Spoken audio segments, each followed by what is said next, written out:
Bible ఎక్కడుంది? బైబిల్లో కొన్ని ఉండవు నాయన. బైబిల్ రాయబడిన టైంలో కొన్ని లేవు. మరి కొత్త కొత్త పాపాలు కనిపెడుతున్నారు జనాలు, ఏం చేద్దాం?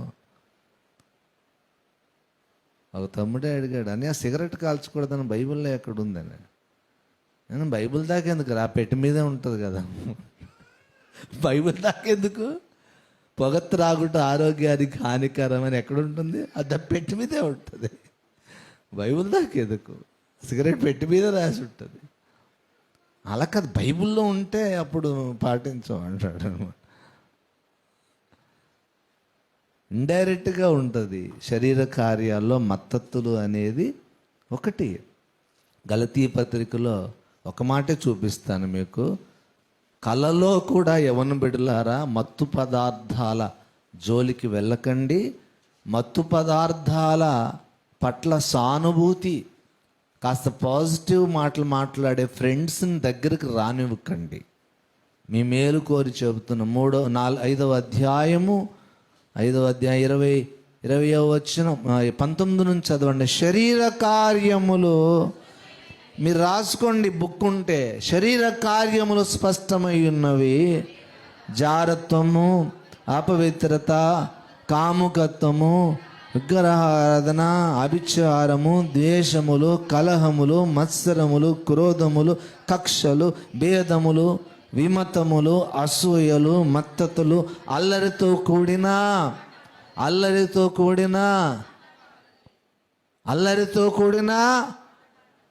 ఆటపాట మంచిదే, కానీ అది అల్లరితో కూడి ఉండకూడదు.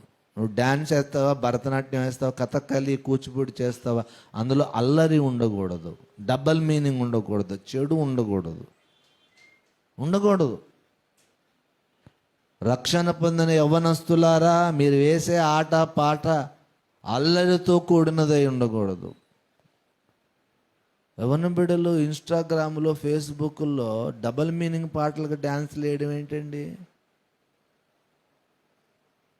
ఏం చెప్పాలి? బుద్ధి మాటలకు చెవగ్గలేని మూర్ఖతరం బయలుదేరింది. ఏంటది? భక్తి. అది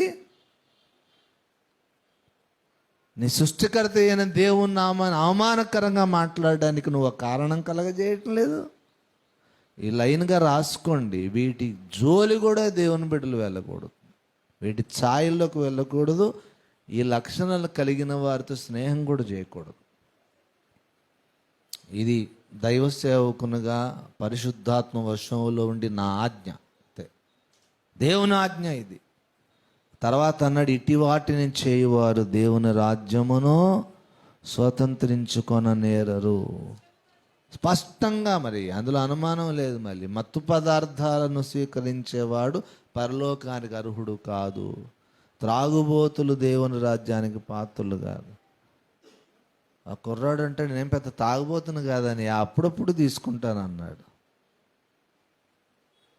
వ్యభిచారం అనే పదం ఉంది కదా, దాని గురించి కూడా అలాగే చెప్పచ్చా? రోజు చేయనని అప్పుడప్పుడు చేస్తాను అంటే, నువ్వు అప్పుడప్పుడు చేసినా రోజు చేసినా నీకు వ్యభిచారనే పేరు. నువ్వు అప్పుడప్పుడు తాగినా ఎప్పుడు తాగినా నీకు తాగుబోతనే పేరు. ఇది గుర్తుపెట్టుకో. అదే అకేషన్గా, ఫ్యాషన్గా. ఏంటి ఫ్యాషన్ అది? వద్దన్నాక ఫ్యాషన్ ఏంటి మళ్ళీ? నువ్వు అది నరకపు ఫ్యాషన్ అనమాట. అదంతా కూడా వద్దు.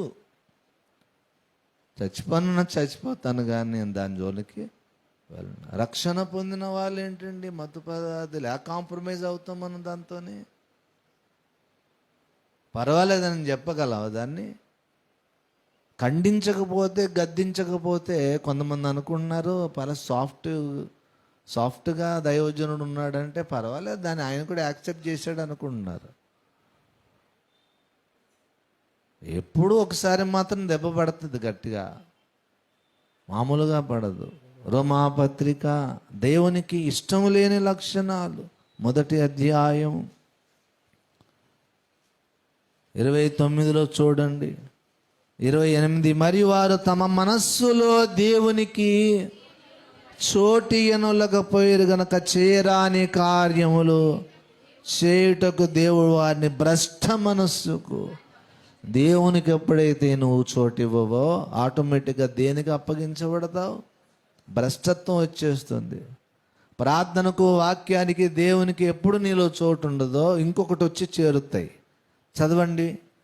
అటివారు సమస్తమైన దుర్నీతి చేత, లోభము చేత, ఈర్ష్య చేత నిండుకొని మత్సరమును, నరహత్య, కలహము, కపటము, కొండెగాండ్రు, అపవాదకులు, దేవద్వేషులు, హింసకులు, అహంకారులు, బింకములాడువారు, చెడ్డవాటిని కల్పించువారు, తల్లిదండ్రులకు అవిధేయులు, అవివేకులు, మాట తప్పువారు, అనురాగరహితులు, నిర్దయులు, ఇట్టి కార్యములను అభ్యసించువారు మరణమునకు తగినవారు. దేవుని తీర్పు ఏం చెప్తుంది తెలుసా? ఈ కార్యాలు చేసేవారు మరణానికి తగినవారు. రాసుకోండి, ఒక్కొక్కటి రాసుకోండి, ఒక్కొక్కటి బుక్లో రాసుకొని, భక్తి సాధన అంటే ఇది. ఈ కార్యాలు ఎక్కడైనా నాలో ఉన్నాయా? ఇలా ఈ కార్యాలను కనుక నేను చేస్తే నేను మరణానికి తగిన వాడిని అనే దేవుని తీర్పు నాకు వచ్చేస్తుంది. అందులో తల్లిదండ్రులకు అవిధేయులు అనేది కూడా ఒకటి తెలుసా? అమ్మా నాన్నకు అవిధేయత చూపడం కూడా మరణానికి తగిన తీర్పు. అది సింపుల్గా పోతుంది అనుకుంటారు కొంతమంది. చెప్తున్నాం కదా, ఈజీ అయిపోయింది. ఈ రోజులో పాపము చేయడం టిఫిన్ తిన్నంత ఈజీ అయిపోయింది. ఎందుకంటే మనస్సులో దేవునికి చోటు లేదు గనక ఈ భ్రష్టత్వం అనేది వచ్చి పడుతుంది.